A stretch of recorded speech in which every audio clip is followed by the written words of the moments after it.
Yo, salut tout le monde, c'est Gata Volgar, j'espère que vous allez bien, moi pour ma part ça va, j'espère que vous avez passé une agréable journée. Aujourd'hui on se retrouve pour le débrief du match Manchester United-Aston Villa, match qui comptait pour le troisième tour d'Emirates FA Cup, victoire des Red Devils 1-0 à Old Trafford. Le seul buteur de la rencontre est Scott McTominay à la 8e minute de jeu, et avec ce résultat, les Mancuniens sont qualifiés pour le tour suivant de cette Coupe d'Angleterre. Bon, même si c'était pas un énorme succès, même si c'est même si bon la prestation n'est pas fabuleuse, en attendant c'est toujours ça de prix, c'est une qualification pour le tour suivant. On reste toujours en liste dans cette FA Cup. Pour débriefer ces 90 minutes, pour parler du contenu de cette partie, la première période était assez équilibrée en termes d'occasions. Il y a eu des occasions d'un côté comme de l'autre. Très rapidement, Manchester United ouvre le score grâce à Scott McTominay à 8e minute de jeu sur un très bon centre de Fred, côté droit. McTominay qui avait repris ce ballon de la tête. Emiliano Martinez, le gardien des Villains, est battu 1-0. Donc on démarre plutôt bien ce match. Ensuite, Aston Villa qui a réagi avec des occasions de Buendia, Danny Ings ou encore de Watkins, pardon. On s'en est pas trop mal sorti, avec aussi un très bon David De Gea pour sauver la catastrophe, pour limiter la catastrophe et sauver les meubles. Donc on peut le remercier. Et donc à la mi-temps 1-0 pour United. La deuxième période, c'est pauvre. Dans le jeu, il n'y a pas vraiment de création, il n'y a pas beaucoup de créativité. On est en panne d'idées. On voyait qu'on n'arrivait pas dans le jeu, on n'avançait pas. Pas vraiment de fond de jeu, on s'ennuyait. Aston Villa qui appuyait là où ça faisait mal. Ils insistaient pour égaliser, et ils ont cru à la 50e avec le but de Danny Ings, mais ça a été refusé pour un hors-jeu. Il y a eu une consultation de la VAR. Donc ça c'était la deuxième alerte, parce qu'en première période il y avait une grosse alerte aussi avec la frappe de Watkins qui s'est écrasé sur la barre de De Gea. Ça c'était la première alerte. La deuxième, c'est ce que je disais avec le but refusé de Ings. Et après on a quasiment défendu tout le long du match. C'est Manchester United maintenant. Maintenant on se résume à défendre, on marque et on ferme le jeu. Alors oui, c'est pas beau, mais au moins c'est pragmatique, oui c'est vrai. Mais bon, je pense que quand tu t'appelles Manchester United, quand t'es Manchester United, tu dois proposer autre chose. Tu dois pas jouer comme une équipe de milieu de tableau, quoi. Ça c'est sûr. Donc on va passer maintenant à la composition d'équipe que Ralph Rangnick a aligné pour cette rencontre. Donc ça a été un 4-4-2, après ça a basculé en 4-2-3 au fur et à mesure de la partie. De Gea dans les buts, Lindelof et Raphaël Varane pour former la charnière centrale. Les latéraux, Diogo Dalot à droite, Luke Shaw à gauche, Fred et McTominay devant la défense, Bruno Fernandes milieu latéral gauche, Mason Greenwood milieu latéral droit, le duo d'attaque Marcus Rashford associé à Edinson Cavani. Et comme je disais, on a repassé en 4-2-3 avec Rashford à gauche, Bruno Fernandes en numéro 10, Cavani en pointe et Greenwood à droite. Ralph Rangnick a fait des changements. L'entrée en jeu de Lingard à la place de Bruno Fernandes, Donny van de Beek qui a pris la place d'Edinson Cavani, et Anthony Elanga à la place de Marcus Rashford. Pas grand chose à dire pour la composition d'équipe, c'est à peu près la même chose. Alors oui, il y a eu pas mal d'absents. Il y a Eric Bailly qui est pas là, qui est parti à la CAN avec la Côte d'Ivoire, Maguire qui est toujours absent, Cristiano Ronaldo, Phil Jones. Il y avait aussi Paul Pogba qui est toujours blessé. Donc on va dire il y avait pas mal d'absents, pardon. Donc du coup on a fait un petit peu tourner l'effectif.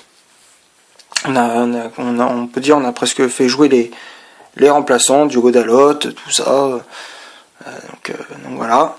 On va passer maintenant au stade de cette rencontre. On va commencer par Manchester United. 53% de possession de balle, 6 corners, 15 tirs au total, dont 10 tirs cadrés.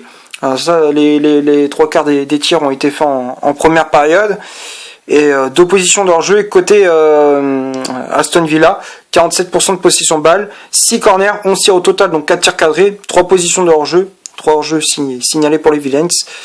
Quand on regarde les stats, oui, Manchester United a eu la possession de balle, mais bon, ça c'est, on savait pas trop quoi faire. On voyait que dès qu'on avait le ballon, on savait pas trop quoi faire. Alors du coup, on balançait devant pour Greenwood, pour Rashford, pour Cavani. C'était un peu trop ça. C'est un peu dommage. On crée pas le jeu, on n'arrive pas à construire le jeu. Il y a aucune construction, il n'y a pas vraiment de fond de jeu, pas de créativité. C'est assez pauvre. En termes d'occasion, c'est surtout en première période. Alors oui, on a été plutôt efficace devant le but, 10 tirs cadrés. Donc, sur 15 tirs, on en a cadré 10. Mais tout ça, c'est en première période. Et je pense qu'on aurait dû être beaucoup plus tueur, beaucoup plus tranchant dans la finition. Et côté Villains, bon, ils ont quoi avoir des regrets, parce que quand tu vois qu'ils avaient une occasion de Watkins où ils trouvent la barre, il a un but, une barre transversale plus un but refusé. Bon, t'as quoi avoir les nerfs à la fin du match. Donc je pense que Steven Gerrard, il devait avoir les boules, parce que bon, il méritait pour moi de gagner cette rencontre. Il y a pas photo. On va passer maintenant au top et au flop de cette rencontre, de cette vidéo. On va commencer par Derea. Encore une fois, je le mets dans le top. Derea, ça devient une habitude. Il est encore une fois, il fait des arrêts incroyables, il est stratosphérique, des arrêts de grande classe. C'est encore une fois, c'est lui qui est le meilleur joueur depuis le début de saison. C'est le joueur le plus régulier. Là, on voit qu'il a retrouvé son top niveau. L'année dernière, bon, on l'avait énormément critiqué, mais là cette année, il fait fermer la gueule à tout le monde, et ça fait plaisir, parce que le nombre de fois que j'ai défendu, j'ai toujours défendu Derea. Tu peux regarder toutes les vidéos, j'ai toujours défendu. Même si des fois il a fait des boulettes et tout, où je le critiquais, c'était un peu normal, mais quand c'était des critiques qui étaient un peu abusées, enfin des insultes ou choses comme ça, bon, je trouvais ça un petit peu exagéré, et c'est pour ça que je disais souvent, il faut pas oublier ce qu'il a fait. Je pense qu'il va retrouver son niveau, et je l'avais dit, il allait retrouver son niveau. Et pour revenir à son match face à Aston Villa, il a fait une très bonne prestation. Donc derrière, je mets dans le top. Ensuite, la charnière centrale, Lindelof catastrophique.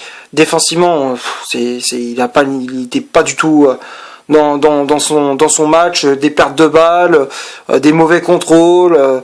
Ça a profité aux attaquants d'Aston Villa pour essayer de marquer. Ils ont profité de ses erreurs. Donc Lindelof, je le mets dans le flop, logique. Après, la défense, l'autre défenseur, Raphaël Varane, il a fait une bonne prestation. Il a été très bon, même si on voyait il a un petit peu de mal. C'était un peu compliqué, mais on va dire que ça allait. Il a fait de bonnes interventions. Il a limité un peu la casse aussi. Il a limité la catastrophe. Donc Varane, je mets dans le top. Après, les latéraux, Dalot et Luke Shaw. Diogo Dalot, il a fait un bon match, défensivement assez costaud, même si bon, il était un peu en difficulté face à Target et Buendia, mais dans l'ensemble ça allait. Dalot qui a fait une bonne prestation. Luke Shaw, défensivement très costaud face à Watkins et Matty Cash, mais offensivement, bon, les centres, c'est pas ça, quoi. On voyait qu'il avait vraiment du mal. Mais on va dire que ça va, il a pas fait un mauvais match, on va dire que ça allait, ça passe. Luke Shaw, je mets dans le top. Et le milieu de terrain, Fred McTominay, on va dire que ça va, il a fait une bonne prestation, contrairement au Wolverhampton où je l'avais trouvé catastrophique. Là, ça va, il a relevé son niveau de jeu, et c'est lui qui nous envoie au tour suivant de la FA Cup, donc on peut le remercier. McTominay, je mets dans le top. Fred, très moyen, beaucoup de pertes de balles, beaucoup de déchets techniques. Fred, un peu décevant. Donc je le mets dans le flop. Les ailiers Greenwood et Fernandes, les deux j'ai mis dans le top. Greenwood, bonne prestation, il a fait des replis défensifs. Même si on trouvait un peu trop solo à chaque fois, dès qu'il avait le ballon, à chaque fois il voulait faire tout le temps la différence tout seul. Je dis pas que c'est pas bien, mais quand tu vois t'as d'autres solutions, lève la tête et regarde le jeu. Enfin tu sais, essaye de, parce que on voit que dès qu'il a le ballon, des fois il court un peu tête baissée. Et c'est un peu dommage, tu vois. Des fois c'est un peu ça Greenwood. Alors que des fois, quand il avait des solutions avec Fernandes, avec Cavani ou encore Rashford, au lieu de la passer, au lieu de passer le ballon, il courait, et au lieu avec le ballon, et puis au lieu de faire la différence tout seul, il repassait, enfin, coéquipier, enfin, il faisait tout le sens inverse. C'est dommage, mais sinon, Greenwood, ça allait. Fernandez, assez bon aussi. On voyait qu'il créait des espaces pour Cavani. On voyait qu'il avait le ballon, il apportait sa créativité. Enfin, il a essayé d'apporter sa créativité. Bon, même si c'est pas le Bruno Fernandes qu'on avait vu ces 2 dernières saisons, mais on va dire que ça va. Il a fait un match plutôt correct. Et les 2 attaquants, Rashford et Cavani, Rashford je mets dans flop. Il a pas été bon du tout. Trop de déchets, trop de centres ratés. On voyait qu'il était pas dans son match. Alors je sais pas si en ce moment il n'est pas dans son assiette, Marcus Rashford, mais je sais pas si c'est l'ambiance du club qui moralement, mentalement, ça le, je sais pas si ça plombe mentalement. Je sais pas du tout ce qu'il a, Marcus Rashford, en ce moment, mais c'est pas trop ça. Cavani, très bonne prestation. Il a fait son match. Il a été très costaud offensivement. Il a essayé de peser sur la défense d'Aston Villa. Donc El Matador, je mets dans le top, logique. Et puis les remplaçants, Lingard, Van de Beek et Elanga, les 3 je mets dans le top. Van de Beek a fait une très bonne entrée en jeu. C'est une énigme. Pourquoi on lui donne pas de temps de jeu, c'est bizarre. C'est pourtant un très bon joueur, très bon milieu de terrain. Je comprends pas pourquoi qu'on lui donne pas sa chance. Et pourtant il mérite. Donc Van de Beek, je mets dans le top. Lingard, très bonne entrée en jeu aussi. Et Elanga qui a apporté aussi la vivacité, l'explosivité aussi. Donc Elanga, je mets dans le top, logique. Bon, j'ai fait à peu près le tour pour cette rencontre. J'espère que la vidéo vous aura plu. Si c'est le cas, vous laissez un énorme like. Tu cliques ici pour t'abonner. Tu cliques ici pour voir une autre vidéo si tu souhaites. N'hésite pas à faire un petit tour sur mon compte Instagram. Le lien est dans la description. Et d'ici là, portez-vous bien. On se retrouve pour une prochaine analyse. Ciao!